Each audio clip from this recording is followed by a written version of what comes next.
Bonjour les amis des fils. Je me nomme Bamba Fatmata, Fatim pour les intimes. Je suis une sensibilisatrice sur les violences sexuelles. C'est pourquoi aujourd'hui j'ai décidé, grâce à Facebook, de vous parler de violences sexuelles.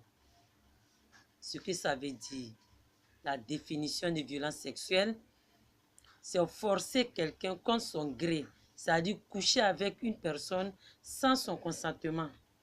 C'est ce qu'on appelle viol, ce qu'on appelle violence sexuelle. Donc, j'ai décidé comme ça, parce qu'il y a trop de cas. Voilà, j'ai décidé comme ça de vous sensibiliser. Et je sais que cette sensibilisation va marquer beaucoup de personnes. Je suis sûre et certaine. La prévention, ça c'est le conseil que je vais vous donner.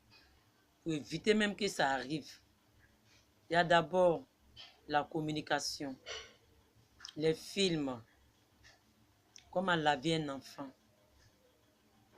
Et puis, ne pas faire confiance aux voisins. Je commence par les films. Vous les mamans, vous aimez regarder les films brésiliens avec vos enfants. Vous-même, vous êtes là, l'enfant assis, ou du moins elle est assise.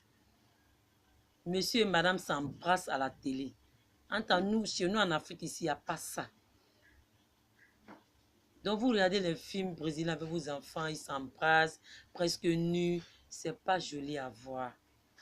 C'est les enfants, ils retiennent beaucoup. Et quelqu'un d'autre peut les blaguer pour leur demander si elle regarde le film. Et puis, elle va dire, oui, je regarde le film, c'est comme ça, c'est comme ça. Donc, viens, on va faire. C'est comme ça, on gagne les enfants. Donc, arrêtez de regarder les films avec les enfants. Laissez-les regarder les dessins animés. Il n'y a rien de tel. Deuxièmement, communication. Vous ne communiquez pas avec vos enfants. Lorsque vous sortez, vous rentrez peinard. Ça y est, vous en foutez de ce qui s'est passé derrière vous. C'est grave. Il y a les petites filles qui prennent grossesse à partir de 12 ans, 11 ans. Vous n'avez jamais vu ça. Il y a les filles qu'on viole à partir de 4 ans. J'en ai 2 cas. Si vous n'avez pas vu, moi j'en ai les 2 cas. Donc communiquez avec vos enfants. Si vous sortez le matin et que vous rentrez le soir, quelle que soit votre fatigue, quelles que soient vos préoccupations, demandez, la moindre chose, c'est demander à un enfant, à votre fille, comment s'est passée ta journée. Parce que moi, ma journée aujourd'hui, là, ça a été ci, ça a été ça. Comment s'est passée toi ta journée? Ah maman, vraiment, j'ai mangé à midi. Tel tonton a complété mon argent. Tel tonton a payé biscuit pour moi. Tout ça, la lettre, là. Vous tenez compte de ça. Et vous lui dites en ce moment, il ne faut plus accepter les biscuits, les bonbons de tonton. Même si c'est le voisin d'à côté. Il ne faut pas accepter. Si tu es biscuit là, je vais t'apporter des biscuits, des bonbons.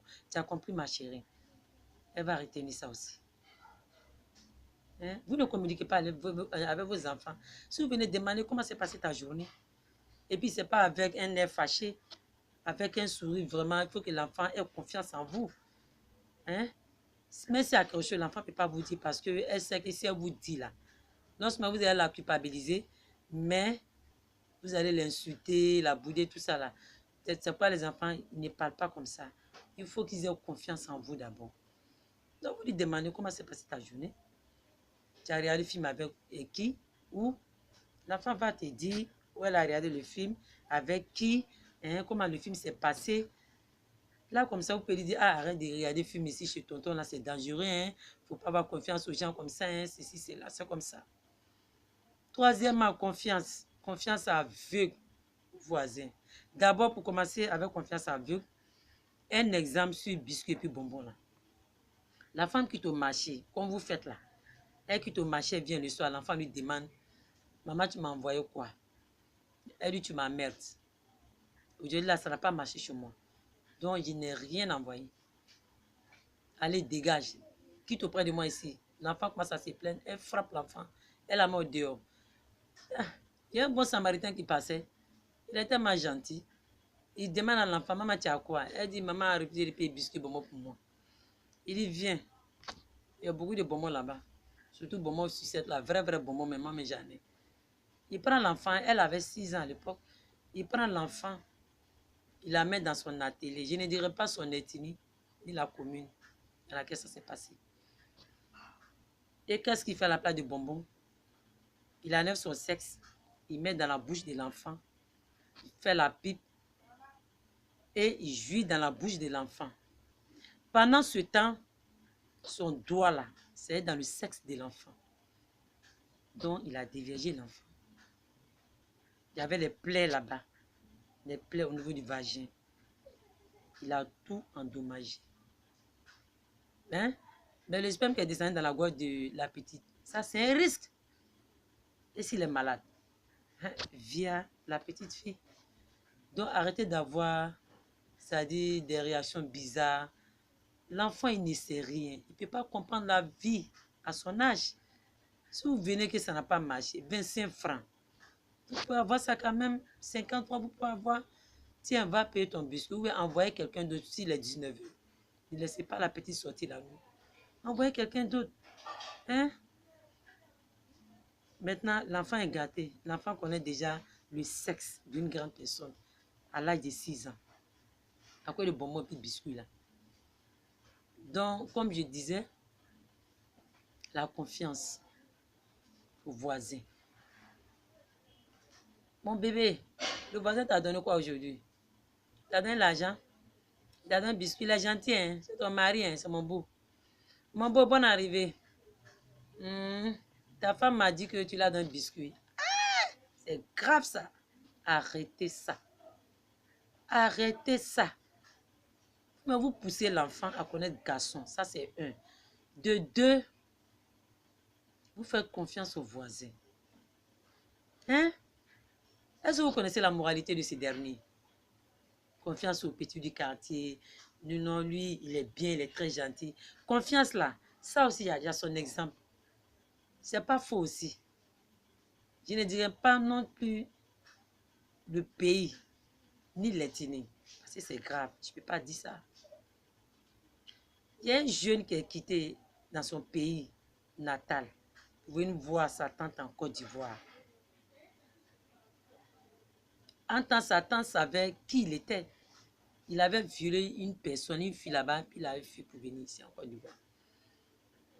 Sa tante n'a pas dit au voisin, elle s'est tue là-dessus pour protéger son neveu. Pendant ce temps, sa voisine lui confiait ses deux filles, 8 ans, 10 ans, avant d'aller au marché, tous les jours que Dieu fait. Ton neveu est venu. Il faut parler. Il n'a pas parlé. La voisine aussi, tellement qu'elle est gentille, naïve, elle fait confiance au petit. Jusqu'à elle appelle mon fils. Et elle dit à ses enfants de le respecter en tant que les grands frères. Et elle a dit, le comble, que tout ce qu'il va vous demander, faites. Hein. Si elle vient trouver qui s'est plaint, hein, regardez comment elle est gentille. C'est votre grand frère. Et puis elle mange avec le petit devant ses enfants. Elle a confiance au petit devant ses enfants. Elle a déjà garant les enfants. Un matin, elle a donné l'argent au petit. Si tes petites soeurs quittent à l'école, il faut leur donner à manger. Il dit oui. Elle est partie. C'est ce jour-là ça a commencé. Elle est partie. À midi, les deux enfants sont venus. Il les a déshabillés. Non seulement, il leur a pas donné à manger. Il les a déshabillés, il les a violés. Tenez-vous bien, devant derrière. C'est-à-dire, comme c'est mon domaine, il n'y a pas de tabou. C'est pourquoi je n'ai pas terre à terre. Devant, c'est le sexe, c'est-à-dire le vagin et l'anus. Les violets des deux côtés, dans les deux côtés. 8 ans et 10 ans. Pendant plus de 2 semaines. Les enfants vont tomber malades. Et puis, elles n'auront pas le courage de dire à leur maman que voilà, telle personne m'a violé. Et c'est leur maman même lui fait confiance. Donc, il n'y a pas de problème à cela. Elles ont eu peur. Elles n'ont rien dit. Donc, c'est resté comme ça. Elles sont tombées gravement malades. La maman indigène, rien. Ce PMI, rien. C'est grâce à un médecin qu'elle a su que ses deux enfants étaient victimes de violences sexuelles. Et puis, elle a fait tapage dans la maison. Ah bon, il a osé vous faire ça. Il a osé vous faire ça. Le petit a fui aussi. Il n'est pas bête. Il a fui. Donc, maintenant, elle est restée comme ça. Mais, le plus grave, c'est que la petite de 8 ans lorsqu'elle toussait, puis c'est paix à son âme, elle est décédée.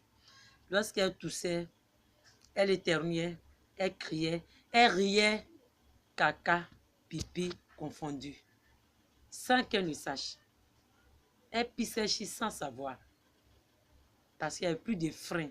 Rien ne pouvait les retenir encore. L'urètre, plus de frein, anus, plus de frein. La vie de la petite est cachée à jamais, c'est-à-dire jusqu'à ce qu'elle décède. Elle était allongée sur un lit d'hôpital pendant 3 ans. Sa grande soeur qui avait 10 ans à l'époque est traumatisée parce que dès qu'elle voit un homme, elle court, elle fuit, elle crie. Abus de confiance. Arrêtez d'avoir confiance aux gens. Si vous voyez que je me suis assise ce soir, prends tout mon temps pour vous parler. Ce n'est pas parce qu'il n'y a rien à faire. Mais il y a trop de cas de viol. C'est trop. On viole les petites filles.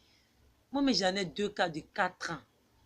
Donc, arrêtez d'avoir confiance aux voisins, aux petits de la cour, aux voisins de la cour, les tontons. Arrêtez de leur faire confiance.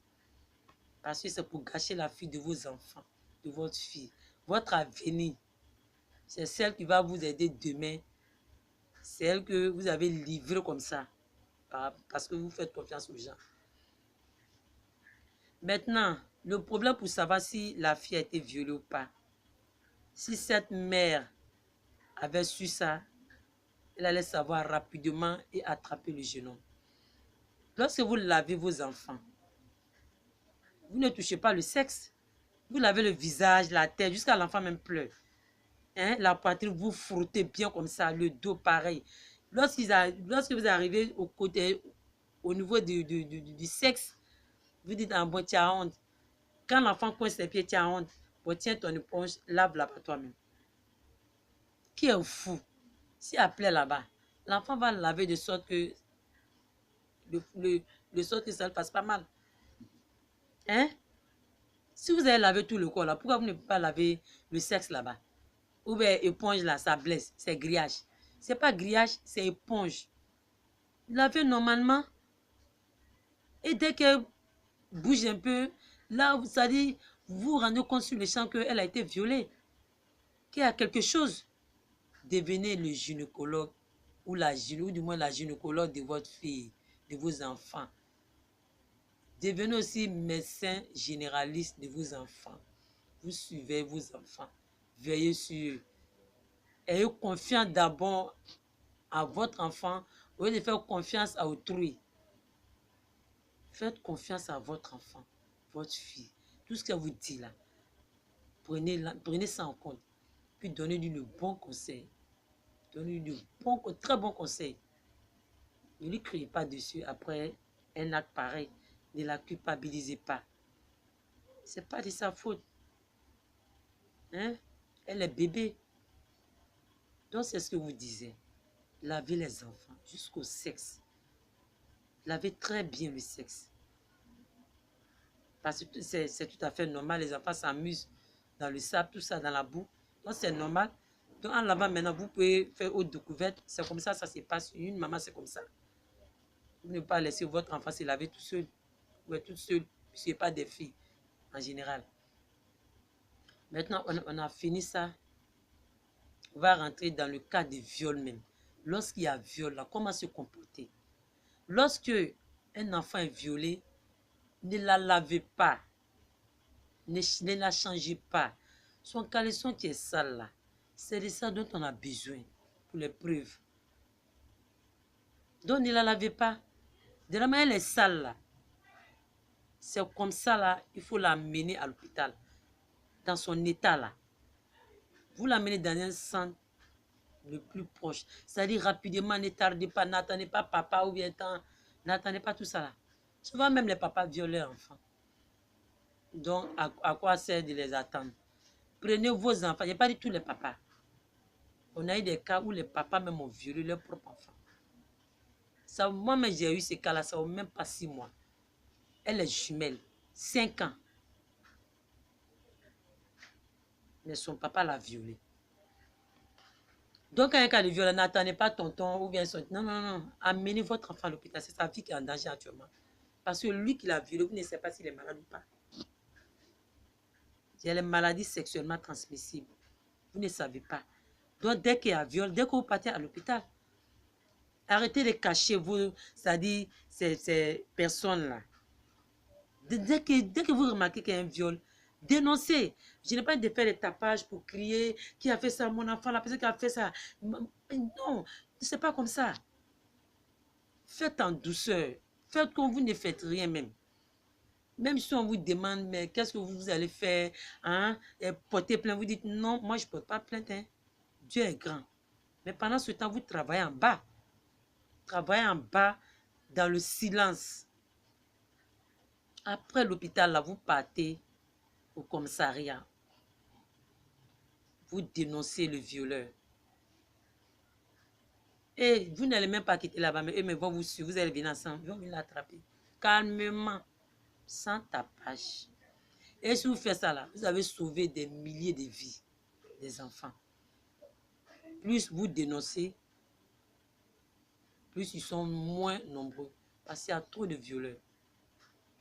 Mais si vous les laissez, vous-même là, vous n'êtes plus en sécurité. Votre fille qui est là encore, ils vont la violer de nouveau. Donc arrêtez ça.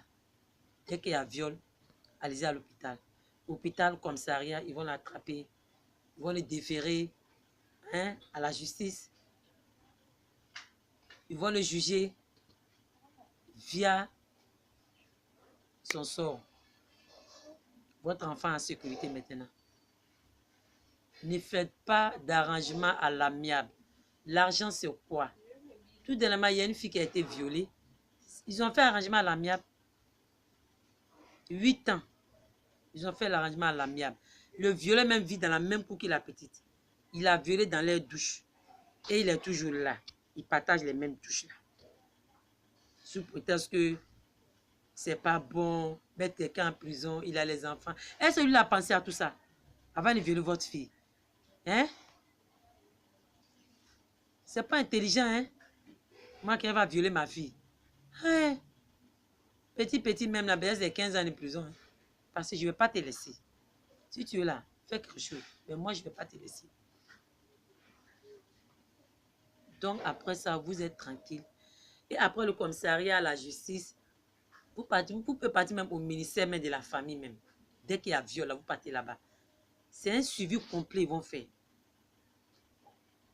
Suivi médical, juridique et puis psychologique. Psychologique est très important parce que c'est ça qui permet à l'enfant de se retrouver. Si on ne la soigne pas, on ne la suit pas psychologiquement. Pardon. Si on ne la soigne pas psychologiquement, ça va rester gravé dans sa mémoire. Donc, pourtant, les psychologues font tout pour faire un lavement du cerveau. Elle peut oublier. La blessure peut disparaître. Elle va prendre ça, mais en fait, elle ne va plus penser à ça. C'est comme ça. Donc maintenant, on va venir dans les conséquences. Attrapez votre cœur. Est-ce que vous allez entendre là? C'est pas bon. C'est pas vous effrayer, c'est la vérité. Fafa. Conséquences. D'abord, comme j'ai ces cas-là, je vais citer les premiers. Il y a les fistules. Fistule veut dire quoi? C'est-à-dire, elle pisse, elle chie sans le savoir. Tellement que le coup est fort, pipi vient. L'urètre n'a plus de frein. L'anus n'a plus de frein. Donc, caca sort, pipi sort, sans qu'elle le sache. C'est ça qui est fistule. Paralysie. J'ai le même cas. Elle souffre de paralysie et fistule en même temps. Paralysie. Tellement que le coup aussi est fort. Comme ma victime m'a dit la dernière fois, il a attaché sa jambe droite sur le côté droit du lit, sa jambe gauche sur le côté gauche du lit. Imaginez un enfant de 7 ans et demi qui partait à l'école déjà au CP1, qui a attaché sa bouche, ses 2 bras. Attendez. C'est normal qu'elle soit paralysée? Hein? Quand il a demandé, elle dit, tanti, il a fait ça fort. Ça fait pitié. Et sa maman a caché. C'est ce qui a provoqué l'infection des fistules là. C'est ce qui a provoqué ça. Sa maman a caché. C'est pour vous dire de ne pas cacher là. Donc, après fissure, paralysie, il y a l'alcool, la cigarette, la drogue. Parce que tellement que vous ne l'avez pas défendu là, tellement que ça l'a marqué, vous ne l'avez pas suivi normalement, ça travaille sa tête. Donc, pour ne pas que ça la fatigue, elle fume, elle boit, elle prend l'alcool. Elle peut même avoir le comportement suicidaire, hein, puisqu'elle n'a pas de défenseur, donc elle préfère mourir. Le dernier problème, c'est le VIH. Parce que celui qui viole, certainement sur son travail. Parce qu'on viole sans préservatif.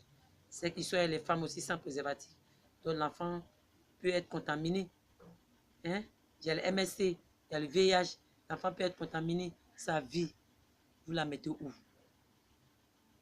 En tant vous aimez cacher, vous n'aimez pas dénoncer. Pourtant, si vous dénoncez, même si le violeur avait le sida, que la petite a pris le sida, il y a une pratique qu'on appelle la chimioprophylaxie. On peut vous faire ça rapidement. On peut faire ça, pardon, à la petite fille. Ça peut neutraliser. Mais si vous restez à la maison, vous cachez, la fille aura le sida. C'est ce que vous voulez pour votre fille, pour votre avenir. Mettez un enfant au monde et puis, lui donner un avenir comme ça. C'est pas normal, c'est pas, je prends tout mon temps pour faire ça, pour réfléchir, me promener, hein, pour voir s'il y a les cas de viol. Heureusement même qu'il y a Facebook, Dieu merci. Donc maintenant, j'ai dit ça à travers Facebook, les gens peuvent comprendre, me pardonner. Je sais que vous allez m'envoyer les j'aime, mais je veux les commentaires, vos réactions, hein, vos réactions. Commentez, parlez, parce qu'à partir d'aujourd'hui, à partir du moment que toi, tu regardes cette vidéo, tu es un comité de veille. Tu dois veiller. C'est mon Facebook qui est là. Il y a mon Messenger pour les messages. Dès que vous avez un cas de viol, c'est de façon discrète de toutes les manières. On ne va pas dire que c'est telle personne qui a dit, voici son fils. Non. Dès qu'il y a un cas de viol, envoie-moi sur mon Messenger le lieu, la commune, le nom de la petite, son âge, la famille, elle est démunie ou pas, dites une commune ou pas, tel quartier. Vraiment, j'attends ça. Je vous en supplie. J'attends ça. J'attends ça énormément. Je veux ça. C'est pour sauver la vie des petites filles. Parce que généralement, les filles qu'on viole, leur vie est gâchée, hein, puisque vous ne les suivez pas. Il n'y a pas de prise en charge médicale, juridique, psychologique, rien. Elle est violée, puis c'est fini. Hein? Et demain, vous avez pensé à demain? Pensez à demain surtout. C'est le plus important. Aujourd'hui, là, c'est pas grave. C'est déjà gâté. Ne la culpabilisez pas. Ne lui dites pas, hein, c'est ton comportement qui fait qu'on t'a violé. Non, non, non, non. Ne lui dites pas ça. Dorlotez là. Faites-lui des câlins. Pour lui montrer que ce n'est pas de sa faute. C'est comme ça que c'est la faute du violeur. C'est lui le méchant homme. Je vous en supplie. J'ai besoin de vos commentaires. Parce qu'à partir d'aujourd'hui, vous avez un comité d'éveil. Le comité d'éveil, c'est celui qui veille sur tout. Dès qu'il y a un cas de viol, c'est pas, comme on le dit dans le jargon, papatoya. Non, non, c'est pas ça. Dès que ça se passe, vous m'envoyez un message, c'est tranquille, quoi. Et si vous m'envoyez aussi vos demandes d'amis, précisez que vous êtes comité d'éveil. Vous m'envoyez vos demandes d'amis, puisque je vais regarder d'abord. Je regarde toujours avant d'accepter. Je vais sur votre page, je regarde, mettez au comité d'éveil pour que je puisse savoir que vous êtes dans le groupe aussi. Hein? Donc, merci beaucoup de m'avoir écouté. Mais faites très attention à vos enfants. Et n'écoutez pas, ne faites pas confiance aux voisins surtout. Merci et bonne soirée à vous.